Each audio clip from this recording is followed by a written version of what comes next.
જય શ્રી કૃષ્ણ, જય મહાદેવ।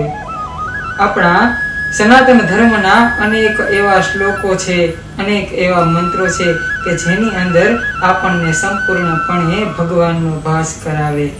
એવો જ આ શ્લોક છે જેની અંદર કહેવામાં આવ્યું કે જલે વિષ્ણુ સ્થલે વિષ્ણુ વિષ્ણુ પર્વત મસ્તકે જ્વાલામાલ કુલે વિષ્ણુ સર્વ વિષ્ણુમયમ જગત।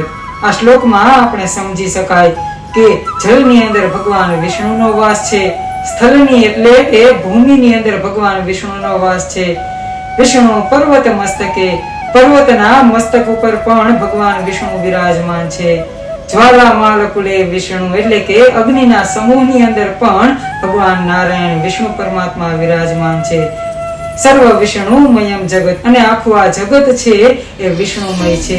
તો આપણે જ્યારે પુણ્યનું કામ કરતા હોય, કઈ સત્કર્મ કરતા હોય એટલે આપણે એવું કહીએ કે મારો ભગવાન છે એ બધું જુએ છે। પણ જ્યારે આપણે પાપ કર્મ કરતા હોય, કઈ દુષ્કર્મ કરતા હોય ત્યારે આપણે એવું વિચારતા નથી કે ભગવાન બધે જ વિદ્યમાન છે અને બધું જુએ છે। અસ્તુ, જય શ્રી કૃષ્ણ, જય મહાદેવ।